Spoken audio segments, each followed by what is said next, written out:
अगर हम पिछले 2 हफ्ते 1 महीने की बात करें, एक पहली दफ़ा एक केंद्रीय मंत्री का इस्तीफा जबरन जो है खींचा गया, निचोड़ा गया सरकार से। लेकिन 100 शहरों में ये लगभग स्वतः स्फूर्त तरीके से हुआ और आप ये नहीं कह सकते कि ये ख़त्म हो गया है, क्योंकि अब मैं ये मानता हूँ कि जंतर मंतर अब लगभग हर कमरे में पहुँच गया है, हर मोबाइल में पहुँच गया है और उसको आप ख़त्म नहीं कर सकते। और जहाँ तक मैं समझ पा रहा हूँ, राहुल गांधी और कांग्रेस पार्टी का रुख पार्लियामेंट में वो था कि भाई चर्चा होनी चाहिए इन सवालों पे जो छात्र उठा रहे हैं, बजाय ये कि आपने एक तरह से एक तरफा तरीके से आपने तय कर लिया कि भाई इन तमाम सवालों का जवाब एक नए कानून में। आप एक परीक्षा को नहीं चला सकते और एक नहीं, आप 100 से ज़्यादा परीक्षाओं, 150 से ज़्यादा परीक्षाओं को नहीं चला सकते। तो नाकारेपन का इससे बड़ा सबूत क्या हो सकता है? सरकार बैकफुट पे दिख रहा है, ऑपोजिशन फोर्सेस में एक नई ऊर्जा जो है नज़र आ रही है।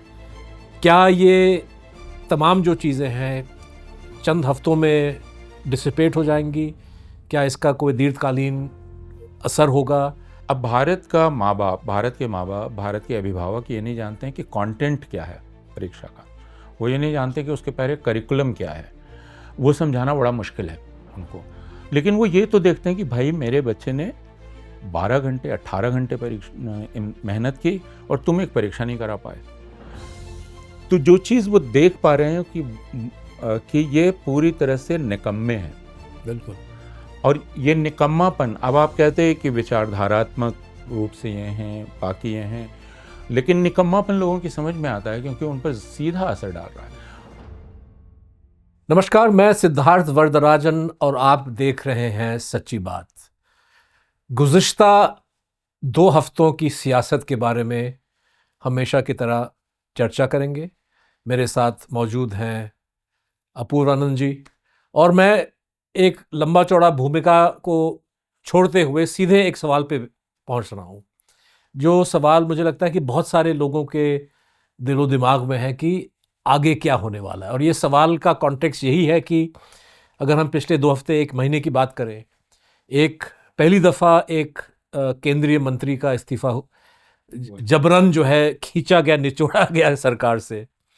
सरकार बैकफुट पे दिख रहा है, ऑपोजिशन फोर्सेस में एक नई ऊर्जा जो है नज़र आ रही है। क्या ये तमाम जो चीज़ें हैं चंद हफ्तों में डिसिपेट हो जाएंगी? क्या इसका कोई दीर्घकालीन असर होगा? आगे क्या होगा? ये सवाल जो है हर कोई शहरी पूछ रहा है कि जंतर मंतर के बाद, कॉकरोच जनता पार्टी के प्रोटेस्ट के बाद आगे क्या? इस सवाल को हम अलग अलग दिशाओं से का विश्लेषण कर सकते हैं, लेकिन अगर हम सिर्फ शुरुआती तौर पे हाई पॉलिटिक्स की बात करें, पार्लियामेंट में क्या हुआ, सरकार का रवैया प्रोटेस्ट के हवाले से, उसमें जो वायलेंस हुआ, शिक्षा के सवाल पे, और जो एक बिल जो पारित किया गया उस पे ऑपोजिशन का जो रुख था, राहुल गांधी का रोल, दूसरे पार्टीज का रोल, इन तमाम चीज़ों को आप किस नज़र से देखते हैं? आगे जो है किस तरह से आप देखते हैं कि ये पॉलिटिक्स निकलने वाला है या बढ़ने वाला है? आगे क्या, ये सवाल सबके दिमाग में है कि इसके बाद होगा क्या, क्योंकि अचानक ऐसा लगता है कि चीज़ें ठहर गई हैं और कॉकरोच जनता पार्टी क्या करेगी, ये एक सवाल है लोगों के दिमाग में। लेकिन उसके बाद यह है कि ये जो पूरी ऊर्जा यहाँ निकली, वो ऊर्जा क्या बिखर गई, ख़त्म हो गई, या ये ऊर्जा किसी तरफ जाएगी, बदलाव की तरफ जाएगी, ये प्रश्न है। तो अगर हम शुरू करें वहीं से जो आपने कहा है कि संसद में विपक्ष की भूमिका, ख़ासकर राहुल गांधी की भूमिका, इससे लें तो इसको मैं अपराइजिंग कहता हूँ, इसको मैं मूवमेंट नहीं कहता। जो हुआ अभी, ये एक तरह का जन उभार था, नौजवानों का जन उभार, जिसमें बाकी लोगों का गुस्सा भी शामिल था। एक गुबार था जो दिलों के अंदर भरा हुआ था और वो जैसे फट पड़ा। और अलग अलग शहरों में ये हुआ, ये सिर्फ दिल्ली तक सीमित नहीं था, तकरीबन 100 शहरों में। तो इसलिए इसको आप सिर्फ सीजेपी द्वारा, मतलब सीजेपी एक ट्रिगर बना, लेकिन 100 शहरों में ये लगभग स्वतः स्फूर्त तरीके से हुआ और आप ये नहीं कह सकते कि ये ख़त्म हो गया है, क्योंकि अब मैं ये मानता हूँ कि जंतर मंतर अब लगभग हर कमरे में पहुँच गया है, हर मोबाइल में पहुंच गया है और उसको आप ख़त्म नहीं कर सकते। जितना भी करने की कोशिश करेंगे उतने आप दयनीय नज़र आएंगे। तो आगे क्या में एक आगे क्या ये है कि अभी एक ऐसी प्रक्रिया शुरू हो गई है, जितने नौजवान हैं वे अब लगातार, उनकी राजनीतिक दिलचस्पी बहुत बढ़ गई है। जिसकी शिकायत हम करते थे कि वे राजनीतिक रूप से उदासीन हैं, और राजनीतिक दिलचस्पी बढ़ी है, यह भारतीय जनता पार्टी के लिए अच्छी खबर नहीं है, क्योंकि अब वे हर चीज़ की पड़ताल कर रहे हैं। दूसरा यह हुआ है कि संसद में विपक्ष को काफ़ी बल मिला है। अब अगर कॉकरोच जनता पार्टी के इस प्रोटेस्ट को देखें तो ये जो भी व्याकरण था, हमारा प्रोटेस्ट का व्याकरण, बाकी चीज़ों के व्याकरण, उस सब को इसने तोड़ फोड़ दिया। किसी भी चीज़ से हम इसकी व्याख्या नहीं कर पा रहे थे। इसमें कोई एक ज़रूर अगर आप जंतर मंतर जाते तो आप देखते कि मन से 4 नारे दिए जा रहे थे, हमें यही 4 नारे बोलने। लेकिन उसके बाद अगर आप संसद मार्ग चले जाते, दूसरी जगहों पर चले जाते, तो हर किसी के पास अपना नारा था। एक सामान्य बात थी, वो नारा सरकार विरोधी था और वो नारा नरेंद्र मोदी के खिलाफ था। सब कुछ गाली गलौज से भरा हुआ, उनको हिकारत, लानत भेजते हुए, लेकिन हर किसी ने अपना नारा बनाया था। तो ये एक डिसरप्शन है, और हम जैसे प्रोटेस्ट को भी समझते थे, उसमें भी डिसरप्शन है। तो वह चीज़ आप पार्लियामेंट में भी देख सकते हैं क्यों, और ये राहुल गांधी हालांकि पहले से कर रहे हैं, लेकिन इस बार मुझे दिखलाई पड़ा कि वो ये बतला रहे हैं कि आप जो पार्लियामेंट्री लिमिट हम पर रखना चाहते हैं और उस बहाने काबू करना चाहते हैं, तो आपका पूरा दिखावा है, संसदीय कार्रवाइयों का दिखावा, लेकिन उसमें आपने उसकी जान निकाल ली है। तो मैं अब उस नियम कानून से चलने को बाध्य नहीं हूँ। जैसे लोगों ने राहुल गांधी पर आरोप लगाया कि बिल पर बोले ही नहीं, वो तो कुछ और बोल रहे थे, लेकिन राहुल गांधी का कहना है कि ये बिल्कुल ही एक बेकार की चीज़ है और इस पर बोलने का क्या मतलब है। तो मैं जो चीज़ असल है मैं उस पर बात करूँगा, और आपके दिए हुए नियम कानून कायदे से आपके दिए हुए सवाल का जवाब देने के लिए मैं बाध्य नहीं हूँ, और यह हिम्मत इस प्रोटेस्ट ने दी है। एक तरह से अगर देखा जाए तो विषय या मुद्दा छात्रों ने उठाया, एक तरह से सीमित रहा, एक मंत्री का इस्तीफा वो मांग रहे थे, लेकिन उससे जुड़ा हुआ नीट परीक्षा में जो धांधलियां हुई हैं, उससे जुड़ी हुई जो संस्थाएं एनटीए, वो भी जो है कटघरे में खड़ा किया गया। इससे जुड़ा हुआ शिक्षा प्रणाली के साथ जिस तरह से खिलवाड़ हो रहा है, ये भी सवाल एक छात्रों ने उठाया। और जहाँ तक मैं समझ पा रहा हूँ, राहुल गांधी और कांग्रेस पार्टी का रुख पार्लियामेंट में वो था कि भाई चर्चा होनी चाहिए इन सवालों पे बिल्कुल जो छात्र उठा रहे हैं, बजाय ये कि आपने एक तरह से एक तरफा तरीके से आपने तय कर लिया कि भाई इन तमाम सवालों का जवाब एक नए कानून में आता है, और वो भी जहां हम 1 के बजाय 10 साल कर देंगे, 1 करोड़ फाइन की जगह 2 करोड़ कर देंगे, और आप चर्चा करें इसी पे। बिल्कुल आपने बांध दिया कि आप इसी रास्ते पे चलेंगे, ऐसे ही चलेंगे, और मुझे खुशी है कि राहुल गांधी ने वैसा करने से इनकार किया। और इस बहाने मैं इसको ऐसे देखता हूं कि अगर आपको एक बहुत बड़ी चट्टान उठानी हो तो आप शायद ऐसे नहीं उठा सकते हैं, तो कोई आप एक लिवर लेते हैं जिससे आप उसको उठाते हैं, और वो लिवर ये था नीट परीक्षा में जो धांधली, क्योंकि ये चीज़ लोगों की समझ में आई कि आप एक परीक्षा को नहीं चला सकते, और एक नहीं, आप एक 100 से ज़्यादा परीक्षाओं, 150 से ज़्यादा परीक्षाओं को नहीं चला सकते। तो नाकारेपन का इससे बड़ा सबूत क्या हो सकता है। ये एक लिवर था जिससे उस बड़े सवाल को उठाया जा सका, जो सवाल शिक्षा का सवाल है।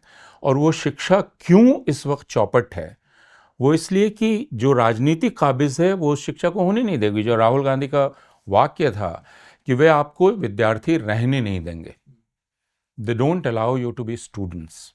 मुझे लगता है कि पिछले 10 वर्षों का ये सबसे आप इसे मौलिक गहरा वाक्य कह सकते हैं जो किसी राजनेता ने कहा होगा, लेकिन ये वाक्य निकला इस प्रोटेस्ट से।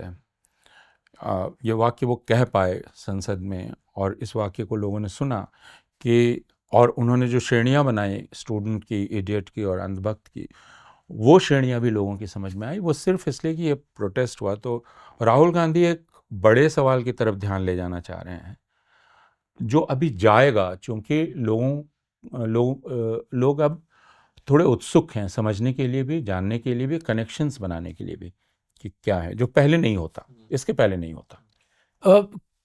मेरा मानना है कि अगर हम जंतर मंतर प्रोटेस्ट को समझने की कोशिश करें तो उसकी एक बहुत बड़ी मतलब उसके मजबूती का एक बहुत बड़ा कारण ये था कि डिमांड एक इशू पे केंद्रित था। बिल्कुल। बहुत से लोगों की का तनकीद आ रहा है, वो आलोचना कर रहे हैं कि भाई फलाना इशू क्यों नहीं उठा, किसानों का इशू क्यों नहीं उठा, मजदूरों का क्यों नहीं उठा, SIR अल्पसंख्यकों पे जो बर्बरता हो रहा है इस पे। लेकिन उन्होंने इसको फोकस रखा धर्मेंद्र प्रधान के इस्तीफा पे। उससे एक भारी मात्रा में वहाँ पे लोग इकट्ठा हुए और फाइनली सरकार को ये बात माननी पड़ी। लेकिन कहीं ना कहीं ये नैरो फोकस एक कमजोरी भी हो सकता है कि अगर जैसे अंग्रेजी में कहते हैं कनेक्टिंग द डॉट्स, अगर वो आपको रोकता है डॉट्स को कनेक्ट करने में। क्योंकि हमने देखा कि जैसे राहुल गांधी के भाषण में किस तरह से उन्होंने धर्मेंद्र प्रधान के इस्तीफा की मांग को, नीट शिक्षा प्रणाली, कुलपतियों का चयन यूनिवर्सिटीज में, RSS का इन्फ्लुएंस, इन तमाम चीज़ों को अच्छी तरह से पिरोया बांध लिया। और इसके आगे भी हम देख सकते हैं कि सरकार के जैसे अगर हम रोजगारी की बात करें, जहाँ पे सरकार एकदम नाकाम है। मतलब नौजवान को आप भविष्य क्या दे रहे हैं? आप ठीक से उनको पढ़ा नहीं रहे हैं। जो पढ़ के निकल आता है उनके लिए जॉब नहीं है, जॉब अगर है भी तो गिग वर्क किस्म की चीज़ है। तो सारी चीज़ें कनेक्टेड हैं, लेकिन शायद जंतर मंतर में वो कनेक्शंस नहीं निकले, या हो सकता है कि लोग निकाल रहे थे, हो सकता है कि आने वाले दिनों में वो कनेक्शंस निकलेंगे। किसी भी आंदोलन को अगर आप देखें सिद्धार्थ, आप याद कीजिए कि जो खेती किसानी से जुड़े हुए कानून थे, उनको लेकर जब आंदोलन हुआ तो वो फोकस था उन कानूनों पर कि वापस लो। हाँ, उसी तरह उसके पहले जब शाहीन बाग प्रोटेस्ट हुए तो वो फोकस था बिल्कुल उस कानून पर। उस वक्त हम उनसे ये मांग नहीं कर रहे थे कि आप शिक्षा का प्रश्न क्यों नहीं उठा रहे हैं, आप बाकी चीज़ें क्यों नहीं उठा रहे हैं, आप सरकार का इस्तीफ़ा क्यों नहीं मांग रहे हैं। शाहीन बाग प्रोटेस्ट में भी सरकार का इस्तीफ़ा नहीं मांगा गया। तो यही था कि कानून वापस लो, कानून वापस लो। यहाँ किसान वाले में भी कानून वापस लो। लेकिन वो एक बड़े जनतांत्रिक प्रश्न से जुड़ जाता था और हमेशा ये तय होता है कि मैं जो कर रहा हूँ तो प्रतिपक्ष क्या कर रहा है। सरकार जो जिस तरह पेश आ रही थी उससे वो एक बड़ा जनतांत्रिक सवाल अपने आप बन रहा था। तो वही चीज़, और मुझे लगता है ये रणनीतिक रूप से एकदम ही ठीक किया गया कि मांग को फैलाया नहीं गया। और वो उसके कारण बहुतेरे हैं और उसका विश्लेषण हो सकता है। लेकिन एक ये है कि जो चीज़ हर किसी के समझ में आती है वो ये कि भाई परीक्षा तो कायदे से होनी चाहिए। अब भारत के माँ बाप, भारत के अभिभावक ये नहीं जानते हैं कि कंटेंट क्या है परीक्षा का। वो ये नहीं जानते कि उसके पहले करिकुलम क्या है। वो समझाना बड़ा मुश्किल है उनको। लेकिन वो ये तो देखते हैं कि भाई मेरे बच्चे ने 12 घंटे 18 घंटे मेहनत की और तुम एक परीक्षा नहीं करा पाए। तो जो चीज़ वो देख पा रहे हैं कि ये पूरी तरह से निकम्मे हैं। बिल्कुल। और ये निकम्मापन, अब आप कहते हैं कि विचारधारात्मक रूप से ये हैं, बाकी ये हैं, लेकिन निकम्मापन लोगों की समझ में आता है क्योंकि उन पर सीधा असर डाल रहा है। और मैं ये बिल्कुल ठीक मानता हूँ CJP के लोगों का अप्रोच कि उन्होंने इसको फैलने नहीं दिया। हालांकि प्रेशर था, काफ़ी दबाव बहुत था, ये लालच भी बहुत होता है। लेकिन आप जैसे ही फैला देंगे वैसे ही लोगों की एकाग्रता समाप्त हो जाएगी। और लोग अब जैसे ही फैला देंगे, ये भी एक बहुत दिलचस्प मनोवैज्ञानिक चीज़ है कि भारत में लोगों को जैसे ही अंदेशा होने लगता है कि आप एक राजनीतिक प्रश्न उठा रहे हैं, वे पीछे हट जाते हैं। लेकिन उनको लगे कि नहीं, आप उनकी ज़िंदगी से जुड़ा हुआ एक वास्तविक प्रश्न उठा रहे हैं तो वो आपसे जुड़ते हैं। और अच्छी बात यह है, अच्छी बात कह लीजिए, जो भी कह लीजिए, हकीकत यह है कि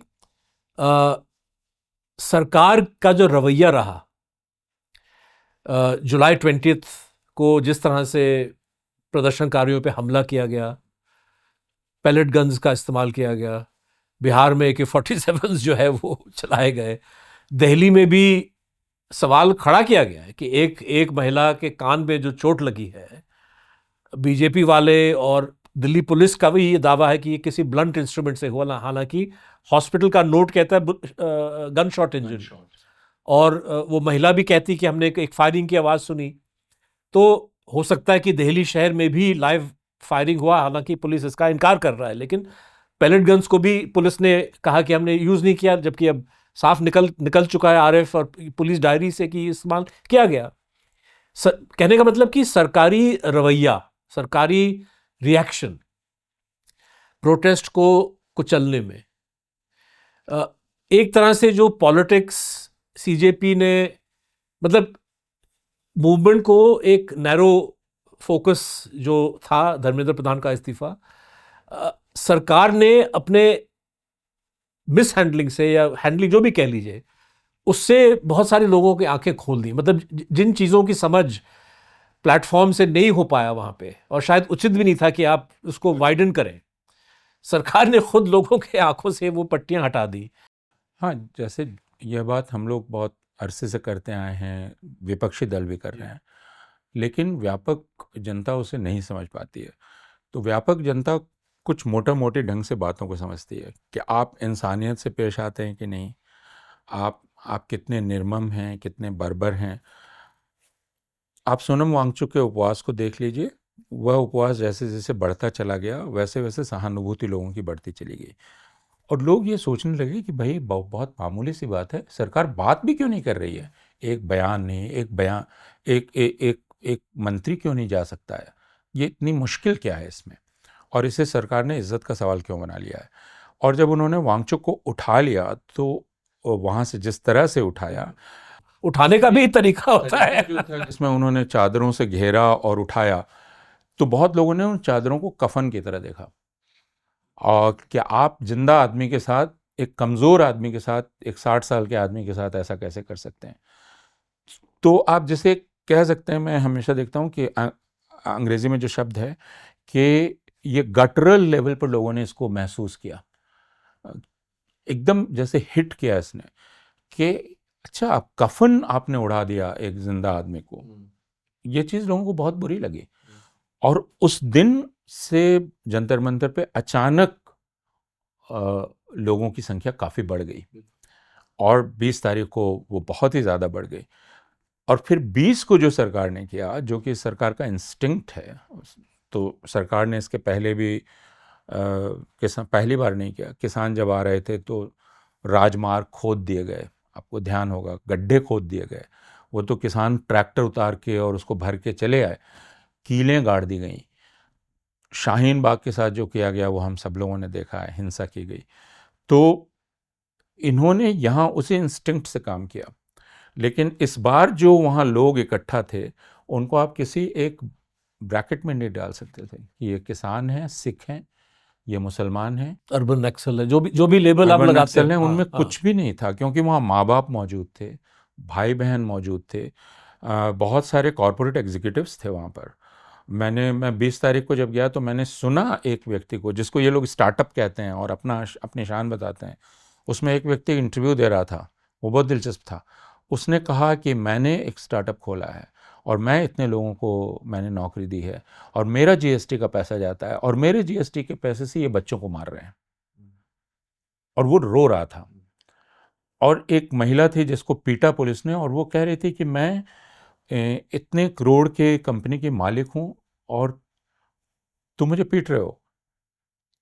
तो यह अंदाज सरकार को नहीं होगा कि वो किन के खिलाफ थी। तो इस और इसी वजह से लोगों ने इसको बिल्कुल अपने शरीर पे महसूस किया। यह सरकार दरअसल इनह्यूमन है, ये इंसानियत इसमें ज़रा भी नहीं है, और वह इस सरकार के खिलाफ गया। अगर हम सांप्रदायिक कहेंगे, मेजॉरिटेरियन कहेंगे, तो यह बात बहुत बार लोगों की समझ में नहीं आती है। लेकिन लोगों ने देखा कि यह सरकार दरअसल बर्बर है, यह सरकार निकम्मी है, बर्बर है, इनह्यूमन है, इसमें इंसानियत ज़रा भी नहीं है। और उसके बाद जो ढिठाई है, क्योंकि वो ढिठाई नरेंद्र मोदी के इंस्टाग्राम रील में दिखाई पड़ी, जिस पर हम लोग आगे बात कर सकते हैं, तो लोग देख के हैरान रह गए कि तुम इतना नीचे कैसे गिर सकते हो। अगर हम जवाबदेही की बात करें, अकाउंटेबिलिटी शब्द का काफ़ी प्रयोग किया गया जंतर मंतर में, और जब बहुत सारे प्रदर्शनकारियों से 26 के बाद मीडिया वालों ने सवाल पूछा कि भाई एक शब्द बताइए, इस प्रोटेस्ट का निचोड़ क्या था, वो कह रहे हैं कि भाई अकाउंटेबिलिटी, कि सरकार जो है ये पब्लिक के सपोर्ट के, पब्लिक के वोट के बेसिस पे चुन के आती है, और पब्लिक के लिए एक तरह से जवाबदेही होनी चाहिए। और इसके चलते धर्मेंद्र प्रधान को इस्तीफ़ा देना पड़ा। किसी का ये इल्ज़ाम नहीं था कि धर्मेंद्र प्रधान ने खुद नीट पेपर लीक किया या धांधली किया, लेकिन आप एक प्रणाली के ऊपर आप बैठते हैं, आपका एक ज़िम्मा बनता है, आपके देखरेख में ये सब हुआ है, तो कहीं ना कहीं आपकी एक मॉरल जिम्मेदारी है, एक नैतिक, एक लीगल जिम्मेदारी है, और उस जिम्मेदारी के चलते आपको मजबूर किया गया कि आप पद छोड़ दें। ठीक इसी तरह अगर हम गृह मंत्रालय के बारे में बात करें, गृह मंत्री के बारे में बात करें, दिल्ली में ये पैलेट गन्स का इस्तेमाल किया गया।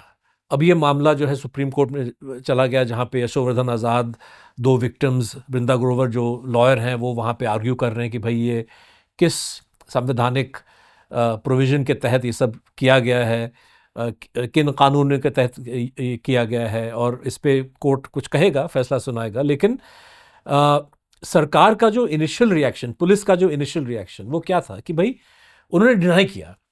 जब पहले विक्टिम्स पेश आए तो पुलिस का और फैक्ट चेकिंग, आईएनबी मिनिस्ट्री के फैक्ट चेकिंग यूनिट का बयान आया कि ऐसा हुआ नहीं। मतलब कि आपको खुद पता नहीं, आपको पता था कि पैलेट गन का इस्तेमाल जो है नाजायज है, इसीलिए आप उसको डिनाई कर रहे हैं। अगर कानून के तहत, सिचुएशन के तहत अलाउड था तो आप इससे इनकार नहीं करते, आप उसको डिफेंड करते कि भाई सिचुएशन जो है वो बिगड़ चुका था, उपद्रवी जो है वो कंट्रोल में थे, और कोई और मतलब ऐसा भी नहीं है कि देश में पुलिस फायरिंग पहले नहीं हुआ है। सरकारों ने सरकार ने उसको डिफेंड भी किया है। ये सरकार इस बात को डिफेंड नहीं कर पा रही है। ये सरकार, ये मंत्री साहब जो हैं, पार्लियामेंट में जो सवाल उठ रहे हैं, उस सवालों के जवाब किसी और को सौंप रहे हैं कि आप जाके, जितेंद्र सिंह जवाब दे रहा है, बीजेपी वाले कहने कि भाई आप दस्तावेज दिखाइए जहां पे अमित शाह जी ने ऑर्डर दिया हो। तो लेकिन जवाबदेही जिस तरह से धर्मेंद्र प्रधान पे लागू आखिरकार कराया गया, ठीक उसी तरह से अमित शाह पे भी होना चाहिए। ये तो बुनियादी एक प्रिंसिपल है डेमोक्रेटिक गवर्नेंस का, जिसमें आप अकाउंटेबिलिटी लेते हैं, जवाबदेही लेते हैं। इसके ठीक पहले की सरकार, यूपीए सरकार में कितने इस्तीफे हुए? गृह मंत्री का हुआ, गृह मंत्री का इस्तीफा क्यों हुआ? भाई गृह मंत्री का हुआ, और 26/11 के बाद बहुत ही इंसेंसिटिव है और इररिस्पॉन्सिबल है, इस वजह से उनका इस्तीफा हो गया। लेकिन यहाँ इन्होंने पिछले 14 साल में यह साबित किया है कि हम राजा हैं और मैं अपनी मर्जी से कुछ करता हूँ, उसके नतीजों के लिए मैं जिम्मेदार नहीं हूँ। नोटबंदी मैंने की, उससे तबाही हो गई, उसके लिए मैं जिम्मेवार नहीं हूँ, मुझसे मत पूछो। कोविड में मैंने लॉकडाउन कर दिया 3 घंटे में, उससे लाखों लोग तबाह हो गए, लेकिन मैं जवाबदेह नहीं हूँ। किसी चीज़ के लिए मैं जवाबदेह नहीं हूँ। मैं एक तरह से राजा हूँ, दैवी नियम से काम करता हूँ। और पहली बार इसने नीट के सवाल ने अकाउंटेबिलिटी को के सवाल को केंद्र में ला के रख दिया। मैं एक वीडियो देख रहा था जिसमें 2 लोग आपस में बात कर रहे हैं और वो एक कह रही है अकाउंटेबिलिटी और दूसरे कह रही है कि ए कैट ऑन द टेबल, और इस तरह अलग अलग कॉम्बिनेशन। फिर वो कहती है कि आई एम सेइंग अकाउंटेबिलिटी, और वो कहती है कि but I have never heard this word, what is this. तो पहली बार ये शब्द पिछले 14 साल में केंद्र में आ गया और ये लोगों की समझ में आया कि हाँ भाई जवाबदेही होती है। तो गृह मंत्री जवाबदेही से कैसे भाग सकते हैं? और ये कहना कि हम चुन के आए हैं, ये कोई बात मतलब ये कोई लॉजिक नहीं। आप चुनकर आए हैं, इसलिए चुनकर जिन्होंने चुना है उनके प्रति जवाबदेह हैं। आप चुनकर आते ही उनसे मुक्त नहीं हो जाते। और ऐसा नहीं कि जवाब हर 5 साल ही दिया जाएगा, जवाब तो आपको रोज देना पड़ेगा। तो राहुल गांधी ने यह बात बिल्कुल ठीक कही कि गृह मंत्री इसके लिए जवाबदेह हैं, और भारतीय जनता पार्टी के लोग छटपटा रहे हैं, लेकिन उनको मालूम है कि वो बहुत बुरी तरह से फंस गए हैं। और अगर गृह मंत्री इतने मजबूत हैं तो जवाब गृह राज्य मंत्री क्यों दे रहा है? गृह राज्य मंत्री जवाब दे रहे हैं। तो उन्होंने अपना कवच बनाकर अब जेपी नड्डा, जितेंद्र सिंह, इन लोगों को सामने कर दिया। तो अब यह सवाल जाएगा नहीं कि गृह मंत्री जवाब दें, और आखिरकार जवाबदेही प्रधानमंत्री पर आएगी, क्योंकि इस सरकार को मोदी सरकार कहा जाता है, ये मोदी सरकार है। बाकी तो यूपीए सरकार थी, कोई और सरकार थी, ये मोदी सरकार है। तो अगर मोदी सरकार है तो फिर मोदी जवाब दें हम। शायद इसीलिए धर्मेंद्र प्रधान के हस्ताक्षर वो इस्तीफा को इतना डिले किया गया, क्योंकि मोदी साहब को डर था कि भाई कहीं लोग मेरा मेरा इस्तीफा ना मांगना शुरू कर दें। उनका इस्तीफा मांगा जाने लगा था। अगर आप जंतर मंतर गए तो आपने देखा होगा हर कोई मोदी का इस्तीफा मांग रहा था। धर्मेंद्र प्रधान ठीक है, लेकिन हर किसी का निशाना मोदी पर था। और यह बात मोदी को मालूम हुई होगी कि अब देश की खासकर जो नौजवान पीढ़ी है वो आपका इस्तीफा मांग रही है। जिस दिन धर्मेंद्र प्रधान का इस्तीफा हुआ, मैं जा रहा था और दो बुजुर्ग वहाँ से जा रहे थे और वो बोलते हुए जा रहे थे कि इस्तीफा मोदी का होना चाहिए, इस्तीफा मोदी का होना चाहिए। तो अब यह शोर बढ़ता चला जाएगा कि मोदी का इस्तीफा होना चाहिए, वो उससे बच नहीं सकते। और इसलिए राहुल गांधी ने अब लोग उनको टेक्निकल और बाकी चीज़ों में लाके फंसाना चाहते हैं। लेकिन जैसा मैंने शुरू में कहा कि राहुल का कहना ठीक है कि आपके दिए हुए नियमों से मैं नहीं चलूँगा, मुझे जो पूछना है वो मैं पूछूंगा, जो सवाल है वो मैं पूछूंगा। और सवाल यही है कि दिल्ली में पैलेट गन का इस्तेमाल कैसे हुआ और बच्चों पर कैसे हुआ, और गृह मंत्री अगर जवाबदेही नहीं है तो फिर कौन जवाबदेह है, और गृह मंत्री को क्यों नहीं इस्तीफा देना चाहिए। कायदे से तो दिल्ली के पुलिस प्रमुख को इस्तीफा देना चाहिए। और इस पर भी हम लोगों को बात करनी चाहिए कि जो प्रशासनिक अधिकारी हैं, जो पुलिस अधिकारी हैं, वो इतनी ढिठाई से अपने हर गलत काम को ड्यूटी कह के कैसे निकल जा सकते हैं। अगर आगे कभी मौका आएगा और मुकदमा चलेगा तो उनकी जवाबदेही भी फिक्स होगी। तो दिल्ली के पुलिस प्रमुख को क्या इस बात को लेकर शर्म नहीं आई कि उनको तो खास नियुक्त किया गया इस हाँ, लेकिन इंसिडेंट से उनको पहले। शर्म आनी चाहिए कि ये हुआ, और उनको इस्तीफा देना चाहिए था कि मैं इस्तीफा देता हूँ। उनको देना चाहिए, जो प्रशासनिक अधिकारी देख रहे थे उनको देना चाहिए। लेकिन अब हम ये देखते हैं कि जैसे बिहार में जो FIRs हुई, जिसमें नील माधव ने वायर में स्टोरी की है, आप उसे देख लीजिए कि आपने एक एक FIR में हज़ारों लोगों को इम्प्लिकेट किया है एक ही क्राइम के लिए। तो इसका मतलब पुलिस जानबूझकर झूठ बोलती है, फैब्रिकेट करती है लोगों के खिलाफ, लोगों को फंसाने के लिए। आयशी घोष को गिरफ्तार करने के लिए दिल्ली पुलिस पहुंच गई 2021 के बंग भवन के बाहर प्रदर्शन के केस में। तो मैं ये कैसे मान लूं कि राजनीतिक नेताओं के कहने पे आप काम कर रहे हैं, ये आप कर रहे हैं और आपको जवाबदेही लेनी पड़ेगी। आयशी घोष को गिरफ्तार करने आप अभी क्यों गए? ये तो प्रश्न दिल्ली के पुलिस प्रमुख को इसका जवाब देना पड़ेगा ना, कि अगर इसे हम परसिक्यूशन ना कहें, quote end quote witch hunt ना कहें, अगर हम इसे ना कहें कि अब प्रदर्शन चूंकि गुजर गया तो अब हम सजा देंगे सबको, अगर हम ना कहें तो क्या कहें? आपने शिवराज पाटिल का जिक्र किया, यूपी सरकार के गृह मंत्री जिनको इस्तीफा देना पड़ा क्योंकि 26/11 के बाद पता चला कि वो अपने अपने ड्रेस बदलते गए। मज़े की बात यह है कि इस दौरान अमित शाह गृह मंत्री वो भी पार्लियामेंट में जब पेश आए पत्रकारों के सामने तो उन्होंने उनसे ऐसे तीखे तल्ख सवाल नहीं पूछे कि भी सब क्या हो रहा है दिल्ली में। सवाल जिस सवाल को लेके शिवराज पाटिल को डॉक में खड़ा किया गया वो एक चर्चा का विषय, एक मजाक का इशू बन गया कि भाई आज कौन सा ड्रेस पहन रहे, इतनी अच्छी बात है की।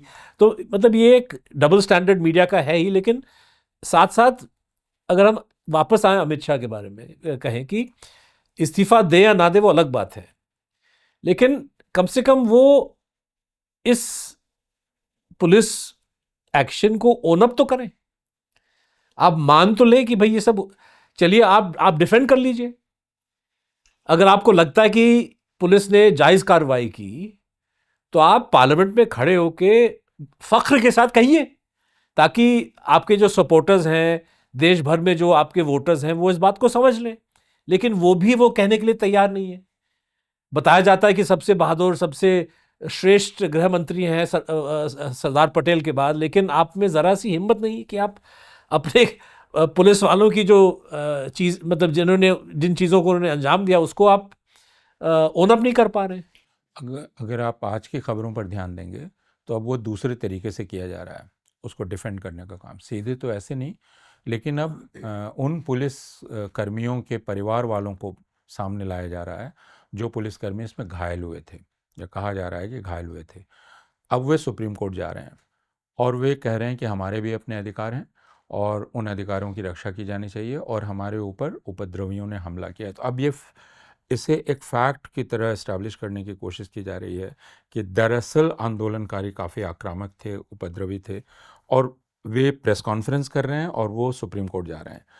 तो जैसा आपने कहा कि सामने से इसको कबूल करने की अब हिम्मत नहीं है, तो हम अब ये उसी चालाकी से काम किया जा रहा है कि उन परिवारों को अब सामने रखा जा रहा है कि वो जाएंगे। आज मैंने प्रेस कॉन्फ्रेंस देखी जो एक परिवार की लड़की कर रही थी, तो वह तो हिम्मत नहीं है क्योंकि ये इंडिफेंसिबल है जो हुआ है।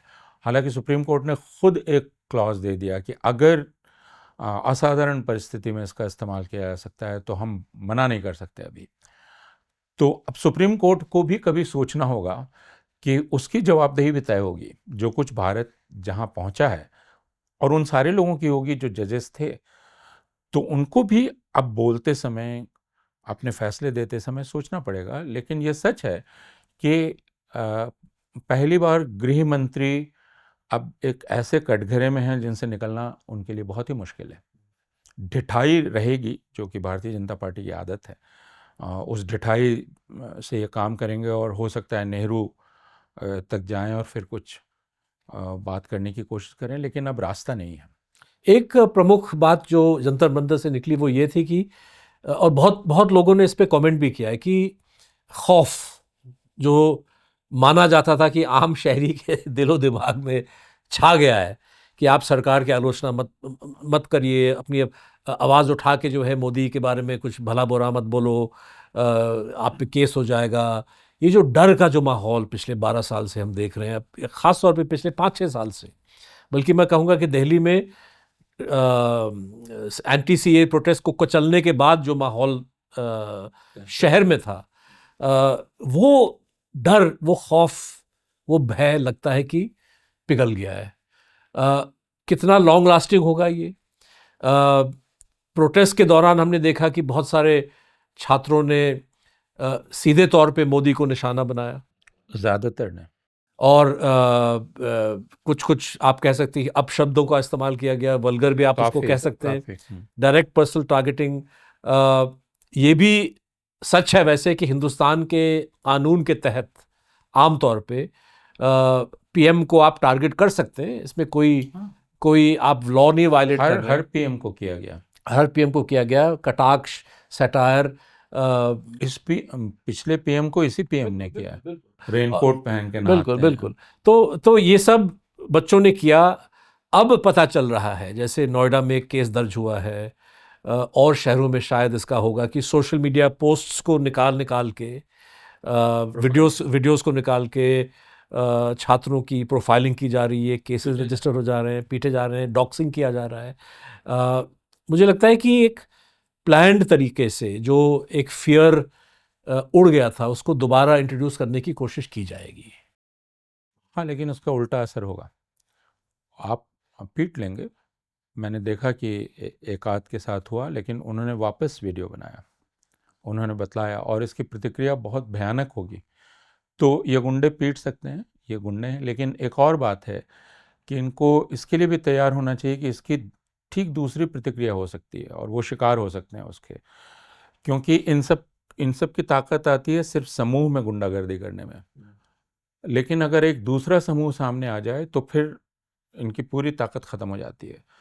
तो अगर यह चीज़ एक सीमा के बाहर निकली तो उसका प्रतिकार वैसे होगा, और इसके लिए पुलिस को भी सोचना चाहिए कि वो इनको कितनी छूट देंगे। भाई, आप एक ऐसे व्यक्ति को जो लगातार गुंडागर्दी करता है, वो हर दूसरी जगह पहुंचता है, और ऐसे लोगों की ऐसे बीसियों नाम है जो लोगों को पीटते हैं, लेकिन उसके बाद जमानत पर छूट कर आते हैं, फिर पीटते हैं, फिर जमानत पर छूट कर आते हैं।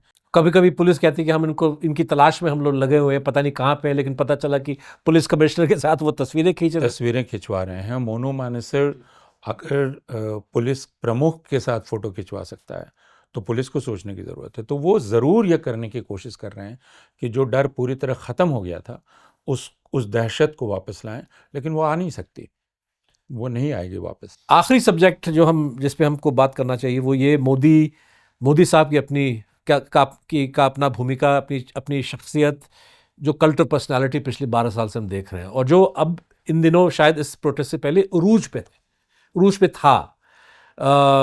हर जगह जो है उनकी तस्वीर, हर मंत्री या एमपी के भाषण में मोदी साहब का जिक्र 100 गुना, मतलब 10-15 बार आपको करना पड़ता है। रेलगाड़ी के नाम जो है नमो पे होता है, नमो मेट्रो, नमो एक्सप्रेस, नमो ग्रीन रेल। और शुरू में तो बीजेपी वाले प्रिटेंड करते थे कि नहीं ये नरेंद्र मोदी का एब्रीविएशन नहीं, ये तो नमो जैसे संस्कृत वाला शब्द है, लेकिन आप अंग्रेजी में ग्रीन रेल पे देखिए NA, कैपिटल NA और कैपिटल MO। तो मोदी साहब का जो कल्ट ऑफ पर्सनैलिटी, मोदी सरकार, मोदी की गारंटी, कितना बीजेपी अब कितना इसका प्रयोग कर पाएगा आने वाले दिनों में। अब तो चुनाव का सीजन, अगले आम चुनाव से शायद हम 2-2.5 साल रह गए। उत्तर प्रदेश का आएगा, गुजरात का आएगा। कितना इस्तेमाल मोदी कल्ट को कर पाएगा बीजेपी, या इससे हट के कुछ और चीज़ों को आगे उनकी रणनीति होगी कि किसी और स्ट्रैटेजी पे हमको रिलाय करना पड़ेगा? देखिए, भारतीय जनता पार्टी एक मेजॉरिटेरियन, हिंदुत्ववादी मेजॉरिटेरियन पार्टी है, तो उसकी एक आइडियोलॉजी, और कहा जा सकता है कि मोदी की जगह किसी और को भी लाया जा सकता है। राष्ट्रीय स्वयंसेवक संघ ये प्रयास करेगा, लेकिन अब एक चीज़ हो चुकी है, वो यह है कि एक तानाशाह के रूप में भी मोदी उभर चुका है। तो हम ये कह सकते हैं कि एक मेजॉरिटेरियन अथॉरिटेरियन पर्सनैलिटी रूलर आ गया है, और वो इतनी आसानी से, इसलिए आप वो बदहवासी देख सकते हैं कि मोदी ये कोशिश कर रहा है कि नहीं अभी भी मैं हूँ, अभी भी मैं हूँ, अभी भी मैं हूँ, और वो प्रयास, वो काफ़ी दयनीय प्रयास है। रील्स बना रहे हैं, लेकिन जो रील्स बना रहे हैं उसकी धज्जी उड़ा दी है बच्चों ने। मैं बच्चे नहीं कहना चाहता हूँ, नौजवानों ने उसकी धज्जी उड़ा के रख दी है। तो वो दयनीयता अब सबके सामने प्रकट है। स्वयं सब जो कैबिनेट में बैठते होंगे, तो सारे कैबिनेट मिनिस्टर्स उन गालियों को याद करते होंगे जो जंतर मंतर पर बाकी जगह दी गई, और उस डिक्टेटर को भी पता है कि उन सबको पता है कि उसके बारे में लोग बात क्या कर रहे हैं।